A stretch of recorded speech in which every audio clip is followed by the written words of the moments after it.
Hey everybody, welcome back to Cheap Comic Collector Presents. This is too tight. Gotta unbutton this top button.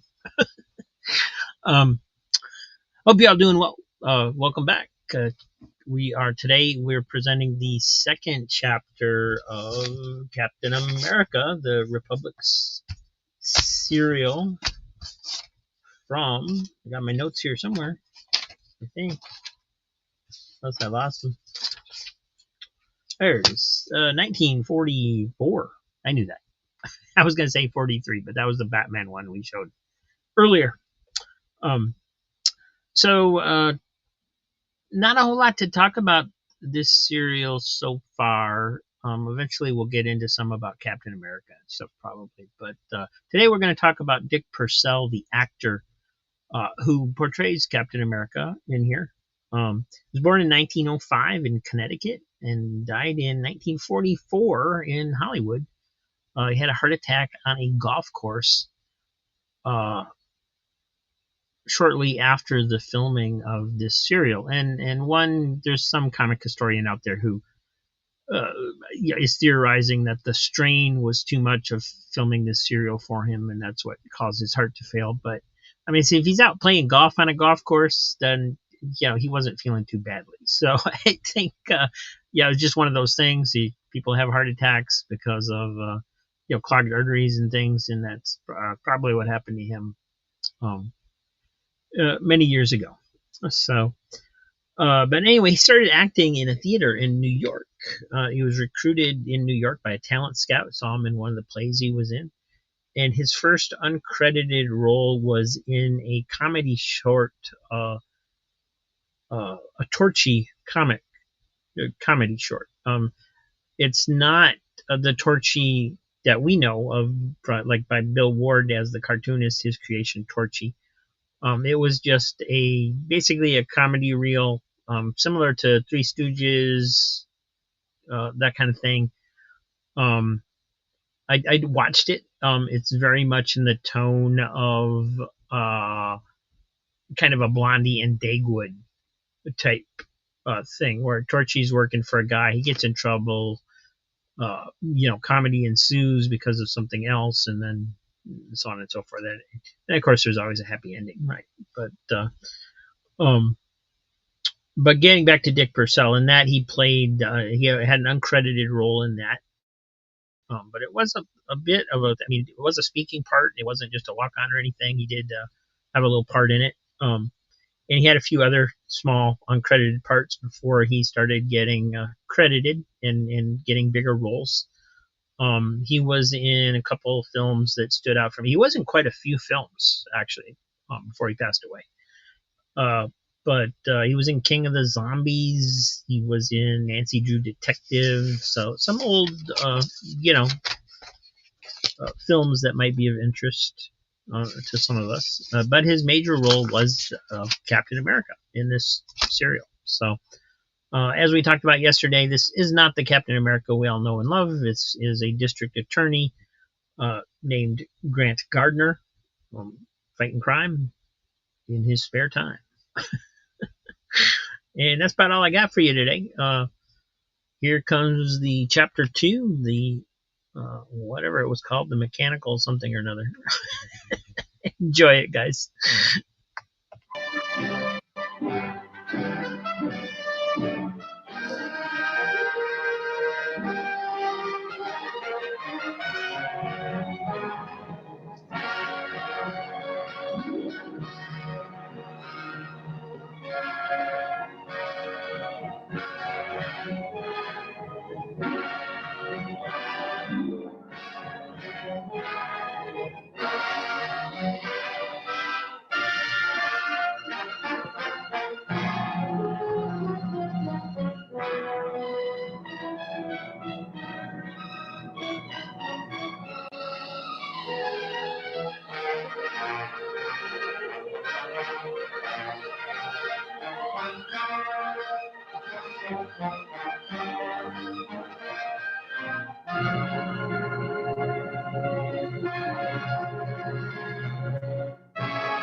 Hold it. Captain America.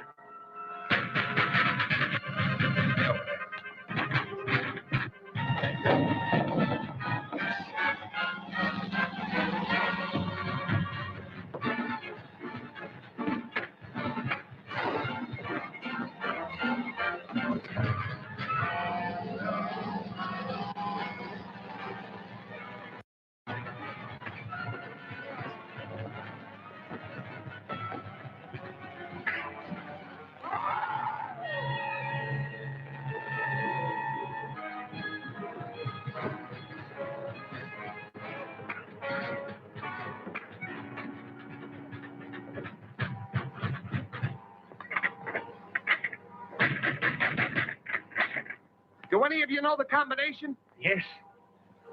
Set point at 0. Left to 17. Right to 61.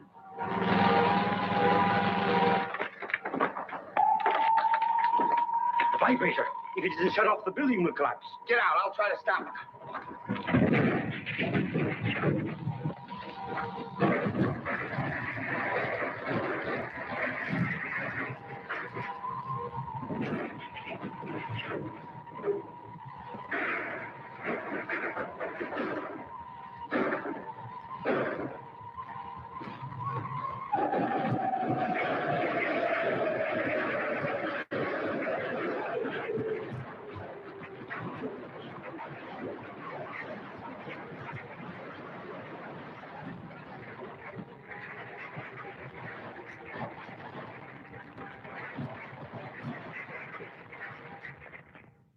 One of our finest buildings destroyed. Many lives would have been lost if Captain America hadn't appeared. I'm not trying to discount Captain America's help, Mr. Mayor. I was merely pointing out that the danger is all over now. The stolen plans of the vibrator were destroyed, along with the only 2 criminals who knew how to operate it. The Scarab is completely disarmed. I'm afraid that's not entirely correct, Commissioner. You know that Matson got away with most of Professor Dodge's papers and plans. What were the plans? The most important one was for Dodge's portable electronic firebolt, a machine that generates an electrical charge powerful enough to cut through steel and concrete like a bolt of lightning. Why, with that weapon, they could blast open any vault in the city. But they don't have the weapon, merely the plans, and in code that'll baffle even the mysterious Scarab.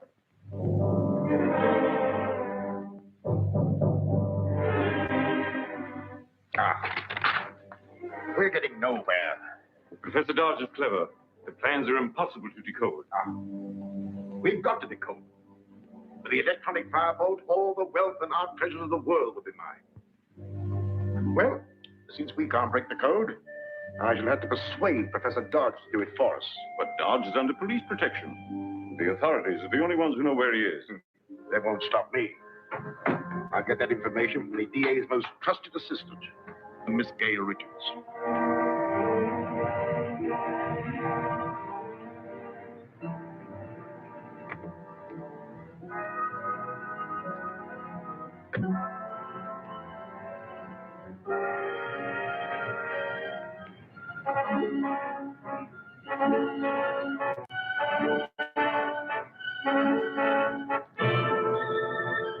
How are you, Miss Richards?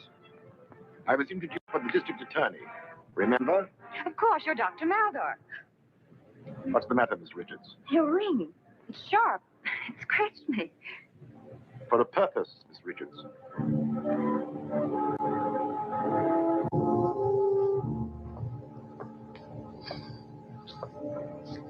You are under a powerful hypnotic influence that forces you to obey me.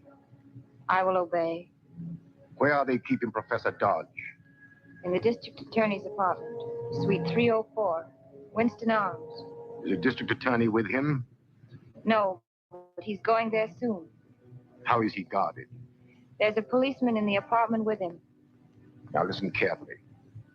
You will go up to your office and telephone the man who is guarding Professor Dodge and tell him that 2 detectives from the district attorney's office are coming over to question him.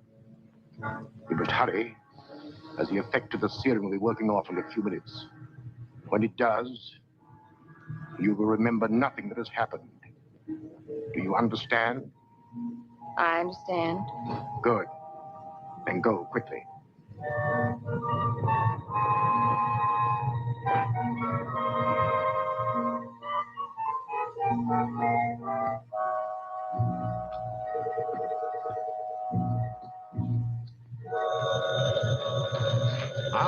Professor Dodge. Hello, Clancy speaking.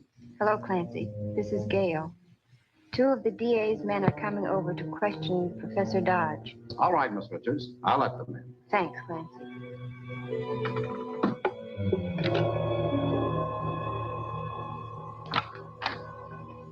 Hello, Gail.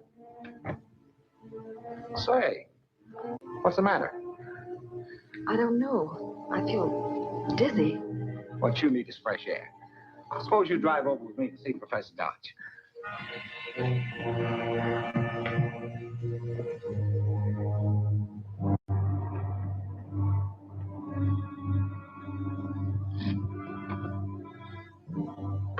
I won't be long.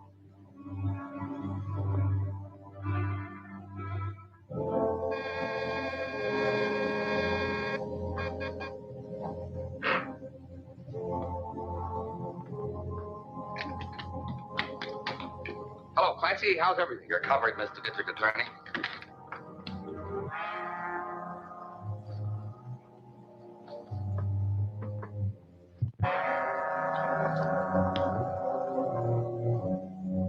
This is curtains for you. They hang men in this state for murder. This won't be murder. You're going to commit suicide with your own gun.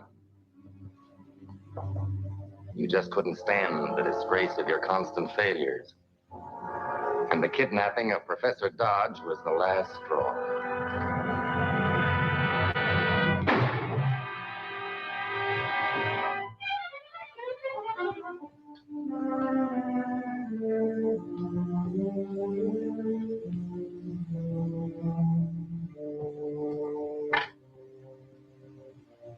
Oak Ridge 631. Hello, Joe. This is Tate. Now listen, when Matson gets there with Dodge, tell him everything's okay. I just took care of the DA. You think you did. First cartridge in my gun is always a blank, to be fired as a warning shot. Turn around.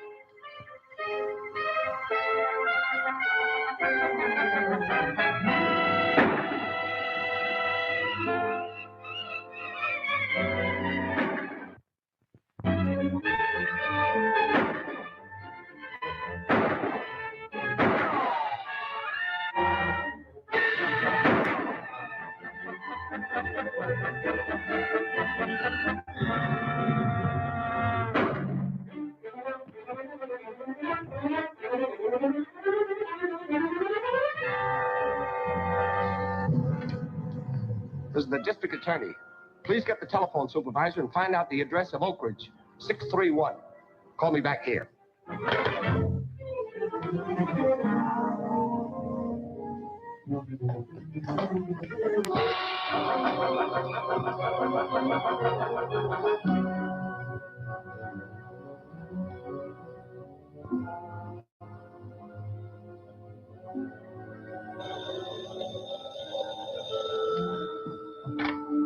Yes? Watson Feed Barn, Glenmore Road. Thanks.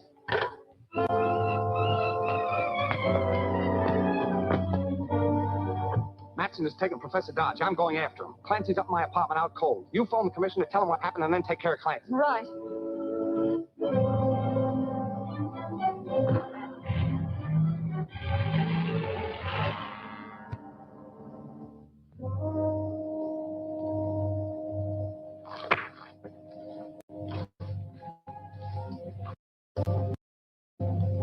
Better change your mind and tell us the code key to these plans. No.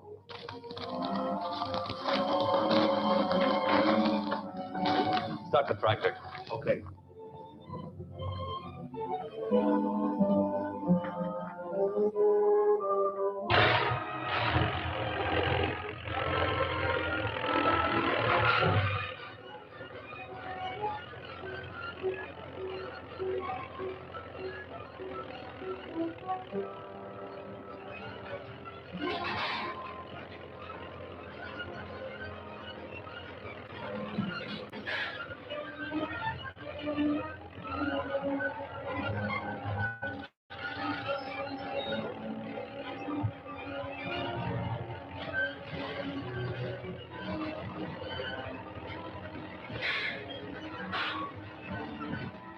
you.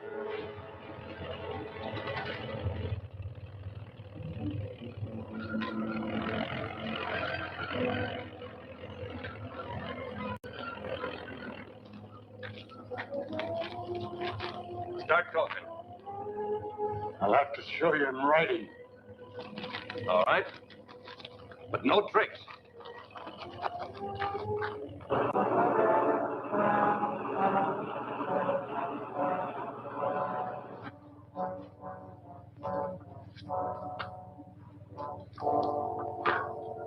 Go ahead.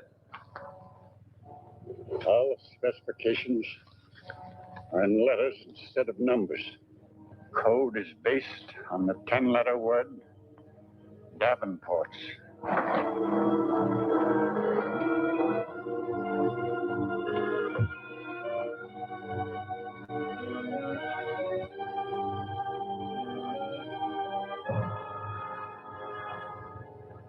That's all there is to it.